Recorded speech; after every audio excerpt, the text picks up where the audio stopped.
வணக்கம் நண்பர்களே, welcome to டூன் போட்டி. அற்புதம், அட்டகாசம், ஆறாவரம் சும்மா தெறிக்க விட்ட 2024 வெளிவந்த ஒரு அனிமேட்டட் சீரிஸ்னா எக்ஸ்மென் 97 தான் நாம கண்டிப்பா சொல்லியாகணும். 1992 இருந்து 97 வரைக்கும் ஃபாக்ஸ் நெட்வொர்க்ல வெளிவந்த எக்ஸ்மென் த அனிமேட்டட் சீரிஸோட சீக்வலா தான் வந்திருக்கு இந்த எக்ஸ்மென் 97. மார்வல் அனிமேஷன் தயாரிப்புல வெளிவந்திருக்க முதல் எக்ஸ்மென் அனிமேட்டட் சீரிஸ் இதுதான். இந்த எக்ஸ்மென் 97 தொடர பியூ டிமயோங்கிறவர் தான் உருவாக்கியிருக்காரு. ஆமாங்க, எக்ஸ்மென் 97 சீரிஸோட விமர்சனத்தை தான் இன்னைக்கு நாம டூன் போட்டி விமர்சனத்துல பார்க்க போறோம். 1997 ஆண்டு எக்ஸ்மென் சீரிஸை எங்க முடிச்சாங்களோ அங்கே இருந்து தான் இந்த எக்ஸ்மென் 97 ஆரம்பிச்சிருக்காங்க. எக்ஸ்மென் த அனிமேட்டட் சீரிஸ் கடைசி எபிசோடான கிராஜுவேஷன் டேல என்ன நடக்கும்னா, மியூட்டன்கள் மற்றும் மனிதர்கள் நட்புறவு உச்சி மாநாட்டுல நம்ம ப்ரொஃபசர் ஜேவியரை ஹென்ரி பீட்டர் கைரிச்ங்கிறவன் கொலை செய்ய முற்பட்டு தாக்குறான். இதனால ப்ரொஃபசர் எக்ஸ் பாதிக்கப்பட்டு அவரோட உயிருக்கே ஆபத்துங்கிற நிலைமைக்கு போகுது. ப்ரொஃபசர் எக்ஸை காப்பாத்த இந்த பூமியில போதிய மருத்துவ தொழில்நுட்ப வசதிகள் தற்போதைக்கு இல்ல. ஆனா வேற்றுகிரக வாசிகளான சியார்கள் கிட்ட இந்த தொழில்நுட்ப வசதிகள் இருக்க வாய்ப்பு இருக்கு. ஆக சியார்களின் ராணியான லிலாண்ட்ராவை டெலிபதி மூலம் தொடர்பு கொண்டு ப்ரொஃபசர் எக்ஸை காப்பாற்ற முயற்சி செய்யலாம்னு எக்ஸ்மென் முடிவு எடுக்கிறாங்க.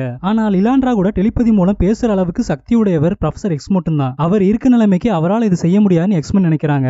ஆனா ஒருத்தரோட உதவியால ப்ரொஃபசர் எக்ஸ்னால இந்த காரியத்தை செய்ய முடியும். அவர் வேற யாரும் இல்ல, எக்ஸ்மெனோட பரம விரோதி மெக்னீட்டோ தான். அது ஆபத்துக்கு பாவம் இல்ல, சாட்சிக்காரன் காலில் விழுகிறதுக்கு சண்டைக்காரன் காலில் விழுந்துடலாம்னு எக்ஸ்மென் முடிவு பண்ணி ஜெனோசால இருக்க மெக்னீட்டோவை தேடி போறாங்க. எக்ஸ்மென் மேல கடுப்புல இருக்க மெக்னீட்டோ அவங்கள பார்த்ததும் காட்டுன்னு காட்டிடுறான். முதல்ல சொல்ல வந்தது முழுசாக்கல்ரா சொன்ன பையிலேன்னு மெக்னீட்டோ கிட்ட எக்ஸ்மென் நிலைமையை எடுத்து சொல்லி வளர்க்குறாங்க. தன்னோட மாபெரும் எதிரியும் மற்றும் ஒரே நண்பனான ப்ரொஃபசர் எக்ஸோட உயிரை காப்பாத்த தன்னால முடியும்னா அதை தான் கட்டாயம் செய்யறதா மெக்னீட்டோ எக்ஸ்மெனோட சேர்ந்து கிளம்பி வரான். மெக்னீட்டோ ப்ரொஃபசர் எக்ஸோட மைண்ட் வேவ்ஸோட தன்னோட எலக்ட்ரோமேக்னெட்டிக் வேவ்ஸையும் சேர்த்து சிஆர் ராணி லிலாண்ட்ராவுக்கு தகவல் தெரிவிக்க லிலாண்ட்ரா அங்க வராங்க. ப்ரொஃபசர் எக்ஸை தன்னோட கிரகத்துல வச்சு தான் காப்பாற்ற முடியும், இங்க முடியாதுன்னு லிலாண்ட்ரா சொல்றாங்க. மேலும் ப்ரொஃபசர் எக்ஸ் பூமிக்கு திரும்ப வர வாய்ப்பே இல்லைன்னு லிலாண்ட்ரா சொல்ல எக்ஸ்மென் ப்ரொஃபசர் எக்ஸுக்கு பிரியா விட கொடுத்து அனுப்பி வைக்கிறாங்க. இதோட எக்ஸ்மென் த அனிமேட்டட் சீரிஸ் முடிவுக்கு வருது. இந்த சம்பவம் முடிச்சு சரியா ஒரு வருஷம் கழிச்சு நடக்கிற நிகழ்வுகள் தான் எக்ஸ்மென் 97. எக்ஸ்மென் 97ல என்ன நடந்துச்சுன்னு பாக்குறதுக்கு முன்னாடி மறக்காம இந்த சீரிஸை பார்த்துட்டு வந்துருங்க. ஏன்னா இதுக்கப்புறம் நிறைய ஸ்பாய்லர்ஸ் இருக்க போகுதுங்க.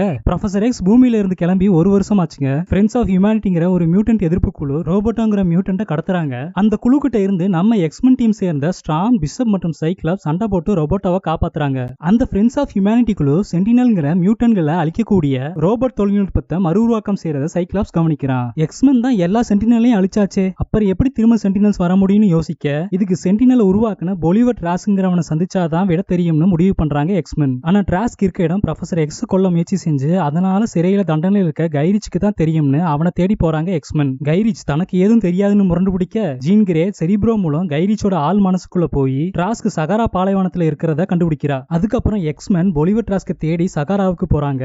அங்க இருக்க சென்டினல்ஸ் கூட சண்டை போட்டு சென்டினல்களையும் மாஸ்டர் மோல்டுங்கிற சூப்பர் ரோபோட்டையும் அழிக்கிறாங்க. ஜீன் கிரே கர்ப்பமா இருக்கா. தன்னோட காதலன் ஸ்காட்டோட சேர்ந்து எக்ஸ்மெனை விட்டு பிரிஞ்சு தனியா போய் குடும்பம் குழந்தை குட்டின்னு வாழலாம்னு நினைக்கிறா. தன்னோட எண்ணத்தை ஸ்காட் கிட்ட சொல்றா. அவனும் அதுதான் சரின்னு முடிவுக்கு வரான். இதை ரெண்டு பேரும் எக்ஸ்மென் கிட்ட சொல்ல, அப்ப நான் அடுத்து எக்ஸ்மெனை வழிநடத்த போற தலைமை யாருன்னு கேட்க, அதான் நான் இருக்கேன்லன்னு வரா. அப்படி நம்ம காந்த கட்டத்தோர மெக்னீட்டோ ப்ரொஃபசர் எக்ஸ் பூமியை விட்டு போறதுக்கு முன்னாடி எக்ஸ்மென் குழுவை தன்னை வழிநடத்த வேண்டிக்கிட்டதா மெக்னீட்டோ எக்ஸ்மென் கிட்ட சொல்றான். ஏண்டா எட்டடி ராடு, நீ உறதெல்லாம் ஃப்ராடுன்னு மெக்னீட்டோ மேல எக்ஸ்மெனுக்கு நம்பிக்கை வரல. மெக்னீட்டோ மனுஷங்களையும் மியூட்டன்ட்களையும் ஒரு சில ஆபத்துகள் இருந்து மீட்டெடுக்கிறான். மெக்னீட்டோ மேல ரோகுக்கு ஒரு வித ஈர்ப்பு உண்டாகுது. அடுத்து மெக்னீட்டோ இதுக்கு முன்னாடி செஞ்ச குற்றங்களுக்காக கைது பண்ண வெலேரி கூப்பரை ஐநா அனுப்பி வைக்குது. ஆரம்பத்துல எதிர்த்து நின்னாலும் மெக்னீட்டோ தானே முன்வந்து சரணடைறான். ஐநா தலைமையகத்துல மெக்னீட்டோவோட வழக்கு நடக்குது. அந்த சமயம் யாரும் எதிர்பாரா விதமா ஃப்ரெண்ட்ஸ் ஆஃப் ஹியூமனிட்டி குழு தாக்குதல் நடத்துறாங்க. அந்த குழுவோட தலைவனான எக்ஸிகியூஷனர் மெக்னீட்டோவை நோக்கி மியூட்டன் சக்திகளை இலக்கு செய்யக்கூடிய ஆயுதத்தால தாக்க குறுக்க வந்த தேவதை போல ஸ்டாம் அந்த தாக்குதலை வாங்கிக்கிறா. இந்த தாக்குதலால ஸ்டாம் தன்னோட மியூட்டன் சக்திகளை முழுசா இழக்கிறா.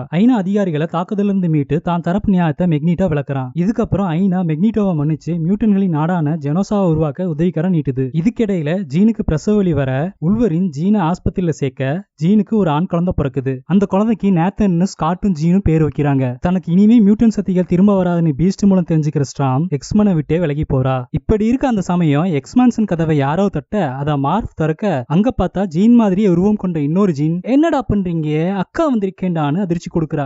அப்புறம் புதுசா வந்த ஜீனையும் பழைய ஜீனையும் ஆராய்ச்சி பண்ணி பார்த்ததுல பழைய ஜீன் ஜீன் இல்லையா, புதுசா வந்த ஜீன் தான் உண்மையான ஜீனான்னு பீஸ்ட் சொல்ல இதை கேட்ட பழைய ஜீன் அதிர்ச்சி அடையறா. ஸ்காட் கிட்ட, அத்தான் யாருமே நான் ஜீனி நம்பல, நீங்களாவது நம்புறீங்களான்னு ஜீன் கேட்க, ஸ்காட் எனக்கு ஒரே குழப்பமா இருக்கு, எனக்கு ஒண்ணுமே புரியலன்னு சொல்லிட்டு போக பழைய ஜீன் ரொம்பவே மனசுடைஞ்சு போயிடுறா. அந்த நேரம் ஜீன் கிட்ட ஒரு குரல் பேசுது. நான் தான் உன்னை உருவாக்குனேன், நீ ஜீனோட குளோன், நான் உன்னோட தகப்பன், நான் சினிஸ்டர்னு தன்னை அறிமுகப்படுத்துறான், நீ உடனே உன்னோட குழந்தைய எடுத்துட்டு வான்னு பழைய ஜீனோட மைண்டை கட்டுப்படுத்தி கட்டளை ஏறான் சினிஸ்டர்.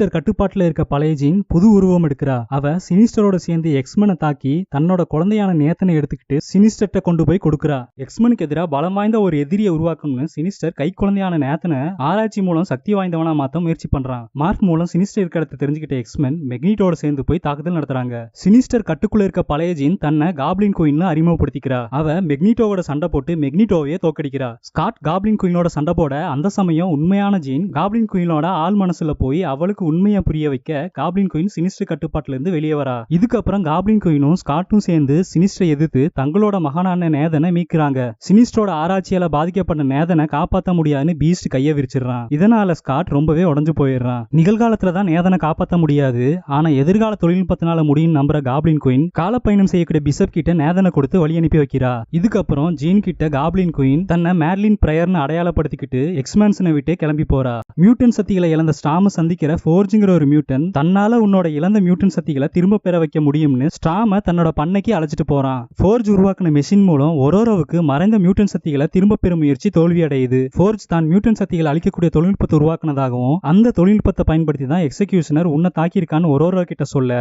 ஒரோரோ ஃபோர்ஜ் மேல கடுப்பாகி ஃபோர்ஜை விட்டு விலகி போறா. அந்த உருவம் கொண்ட அட்வர்சரிங்கிற ஒரு தீய சக்தி ஒரோரோவை திரும்பவும் ஃபோர்ஜோட பண்ணைக்கு அழைச்சிட்டு வருது. மேலும் அது ஃபோர்ஜுக்கு விஷம் வச்சும் தாக்கிடுது. தன்னோட நினைவுகளும் மேலினோட நினைவுகளும் ஒன்னா இருக்கிறத எண்ணி குழப்பத்துல இருக்க ஜீன் உள்வரின் அரவணைச்சு ஆறுதல் அடையறா. இதெல்லாம் தப்பு, உன் குழப்பத்தை ஸ்காட் கிட்ட செப்புன்னு உள்வரின் ஜீனுக்கு அறிவுறுத்த ஜீன் ஸ்காட்டை சந்திக்கிறா. நினைவிலேயே மேலின் கூட நித்தியானந்தம் அடைஞ்சிருக்க ஸ்காட் மேல காண்டாவுறா ஜீன். மெக்னீட்டோ, ரோக் மற்றும் கேம்பிட் ஜெனோசாவை போய் பார்வையிடுறாங்க. அங்கே நைட் கிராவலரை சந்திக்கிறாங்க. அங்க இருக்க மியூட்டன்கள் மெக்னீட்டோவை தலைமை தாங்க சொல்ல மெக்னீட்டோ ரோக் தலைவினா நான் தலைவனா இருக்க தயார்னு சொல்ல என்னடா என் வாழ்க்கையில தகுதித்தம் பண்றீங்கன்னு தள்ளாடி போயிடுறான் கேம்பிட். ரோக் கிட்ட பேசுற கேம்பிட் மெக்னீட்டோ கெட்டவன், நான் தான் உன் மனசுக்கு பட்டவன் எடுத்து சொல்றான். அதுக்கு என்னால உன்னை தொட முடியாது, நான் தொட்டவனை விட முடியாதுன்னு ரோக் சொல்றா. தொட்டாதான் காதலா? மனசுல பட்டாலே காதல் தாண்டி. அவன் ஒரு கேடி, அவனை விட்டுட்டு வாடி, ரம்மி ஆடியாவது உன்னை ராணி மாதிரி வச்சுக்குவேன்னு கேம்பிட் சொல்ல அவன் கேடி இருந்தாலும் அவன் தான் என் சுகர் டாடின்னு சொல்லிட்டு ரோக் கேம்பிட்டுக்கு கம்பெனி இட்டு போயிடுறா. ஐனா ஜெனோசாவுக்கு உதவிக்காரன் நீட்ட தருணத்தை ஜெனோசால இருக்க மியூட்டன்ஸ் கொண்டாடிட்டு இருக்க கொண்டாட்டத்துல ரோக் மெக்னீட்டோவை கேம்பிட் கண்ணு முன்னாடியே கட்டிப்பிடிச்சு நீங்க நினைக்கிற மாதிரி ஒண்ணும் இல்ல டான்ஸ் ஆடுறா. தொட்டாதான் காதலா? மனசுல பட்டாலே காதல் தாண்டின்னு கேம்பிட் சொன்ன வார்த்தைகளோட உண்மையான ஆழத்தை உணர்ற ரோக் மெக்னீட்டோவுக்கு டாட்டா காட்டிடுறா. இந்த சமயம் எதிர்காலத்துல இருந்து கேபிள், அதாவது மேர்லின் மற்றும் ஸ்காட்டோட மகனான நேத்தன் திரும்ப வந்து ஜெனோசால இருக்க மியூட்டன்ஸை எச்சரிக்கிறான். மாஸ்டர் மோல்டு மற்றும் சென்டினல் ரோபோட் ஜெனோசாவை தாக்குறாங்க.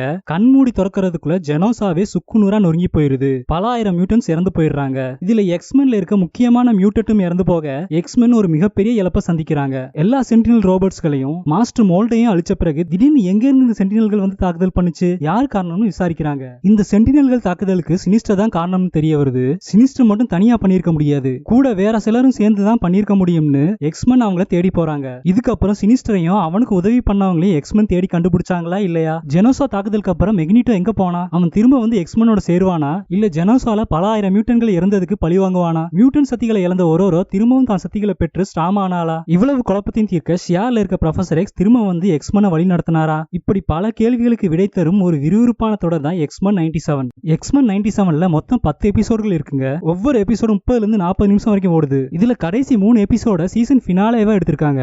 இந்த 10 எபிசோடுகள்ல 5வது எபிசோடான ரிமெம்பர் இட் தான் தரமான எபிசோடுங்க. காட்சிகள்லையும் கதைக்களத்திலையும் சும்மா பூந்து விளையாண்டுருக்காங்க. 4வது எபிசோட்ல மொட்டண்டோன்னு ஒரு பகுதி வரும். இருக்கிறதுலே ரொம்ப மொக்கையான பகுதி இதாங்க. இதை கடந்துட்டீங்கன்னா ஒரு நல்ல அனிமேட்டட் சீரிஸை என்ஜாய் பண்ண அனுபவம் உங்களுக்கு கிடைக்கும். அனிமேஷன் மற்றும் டிசைனை சொல்லியே ஆகணும். ஸ்டுடியோ மிக்ஸ் மற்றும் டைகர் அனிமேஷன் தான் இந்த தொடர்ல அனிமேஷன் பண்ணிருக்காங்க. 92-97ல வந்த எக்ஸ்மென் அனிமேட்டட் சீரிஸோட அனிமேஷன் ஸ்டைல அப்படியே திரும்ப படைச்சிருக்காங்க. மேலும் இந்த காலத்துக்கு ஏற்ற மாதிரி கொஞ்சம் மாடர்னாவும் மெருகேத்தி கொடுத்திருக்காங்க. நமக்கு உண்மையிலே 90களில் வெளிவந்த ஒரு அனிமேஷன் தொடர் பார்த்த அனுபவம் இதுல கிடைக்குங்க. எந்த இடத்துலயும் தொய்வு இல்லாம நம்ம பார்த்து ரசிக்கும்படி படைச்சிருக்காங்க. எக்ஸ்மென் ஒரிஜினல் சீரிஸ்ல வந்த தீம் சாங்கியே இதுக்கும் பயன்படுத்தியிருக்காங்க. இந்த தீம் சாங் இந்த தொடருக்கு உண்மையிலேயே பெரிய பலமா அமைஞ்சிருக்குங்க. கதாபாத்திர வடிவமைப்பை நம்ம குறை சொல்லவே முடியாதுங்க. ஒவ்வொரு கதாபாத்திரமும் என்ன செய்யணும், எவ்வளவு அளவு இடம் கொடுக்கணும்னா அதை சரியா பண்ணிருக்காங்க. நம்ம ஆளுகளுக்கு என்ன நம்ம தலைமை உள்வரினுக்கு பெரிய மாசின்லாம் எதுவும் வைக்கலையே, ஸ்கிரீன் ஸ்பேஸும் கம்மியா தான் இருக்குன்னு நினைக்கலாம். ஆனா இது எக்ஸ்மென்க மார்வல் முழுக்க முழுக்க கதைக்கு தான் முக்கியத்துவம் கொடுத்திருக்காங்க. அது நல்லாவும் வேலை செஞ்சிருக்கு.